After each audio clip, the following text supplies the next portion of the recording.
Сайн бацхан уу хүүхдүүдээ. Багш нь өнөөдөр Монголны хичээлээр үйл үгэнд я, ёг хэрхэн зөв залгах талаар баттгах хичээл заахаар бэлтлээ.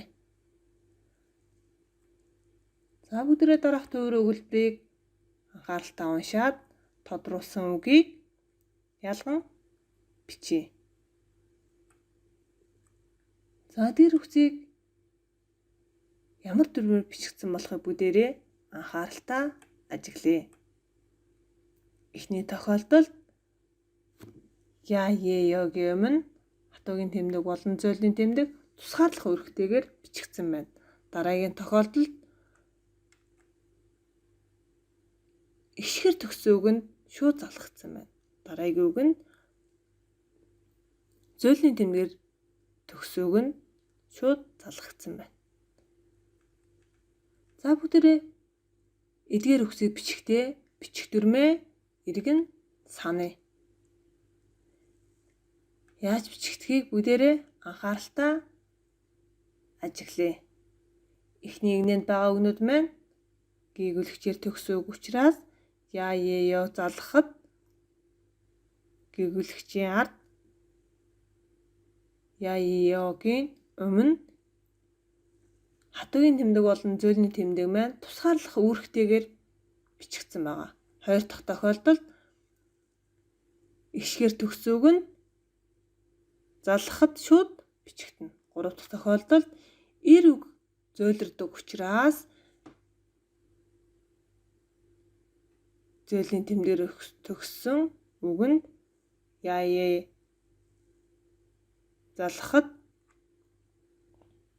шууд бичигдэх дүрмтэй байгаа. За тэгвэл бүгдээрээ багшаагаа хэлсэн дүрмийн дагуу эдгээр үгсийг зөв залгаж бичээрэй. Яаж бичигдэх бол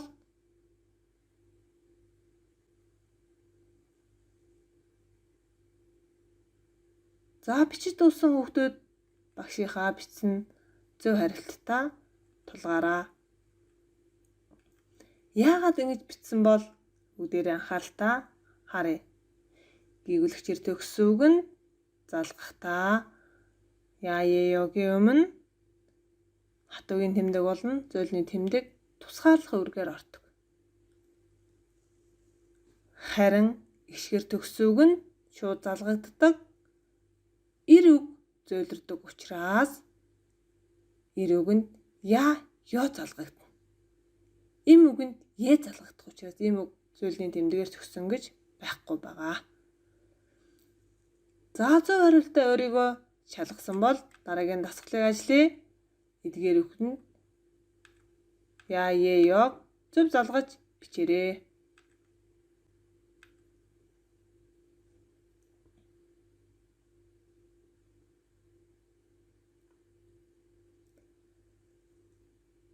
За дэвтэртээ зөв залгаж бичсэн үгээ багшийнхаа бичсэнтэй тулгаж засъя. Эхний үгнүүд маань ишг болон зөөлний тэмдгээр төгссөн учраас шууд залгагдах тохиолдлын үгнүүд байна. Хоёр дахь игнэний үгнүүд маань дандаа эр үг байгаа учраас эр үгэнд я, ё залгагдана. Харин сүүлийн игнэний үгнүүд дандаа им үг байгаа учраас им үг нь е залгагдана. Им үгэнд гэгүүлэгчээр төгссөн тохиолдолд егийн өмнө зөөлний тэмдгээр тусгаарлагдаж бичсэн байгаа.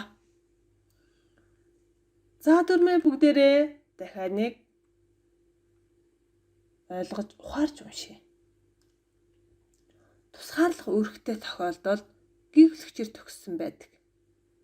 Харин ишиг үсэг орсон үгэнд я залгагддаг.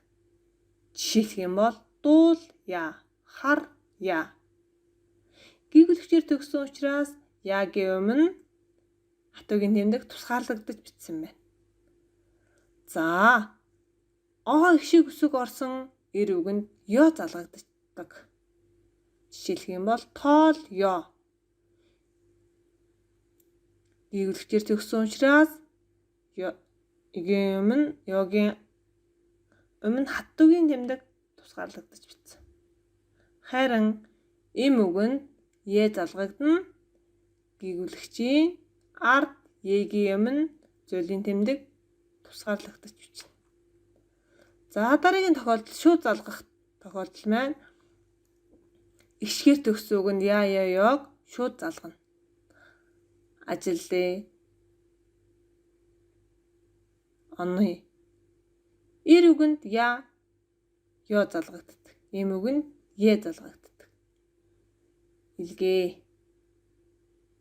Зүйлийн тэмдгээр төгссөн үг нь ёг залгахад шууд бичнэ. Өр тэр зөр ё. За бүгдээрээ дөрмөө мэдэж авсан учраас дараагийн даалгаврыг бие дааж гүйцэтгэе. Бүгдээрээ дэвтэртээ 3 дугаар тавиад эдгээр өгүүлбэрийг бичээрэй. Бичихдээ дараах 2 дүрмийг баримтлана шүү хүүхдүүдээ. За бичсэн үгээ хүүхдүүдээ багштайгаа тулгаж шалгаараа.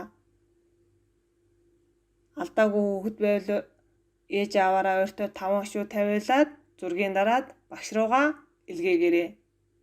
Анхаарал тавьсан баярлалаа. Баяртай хүүхдүүдээ.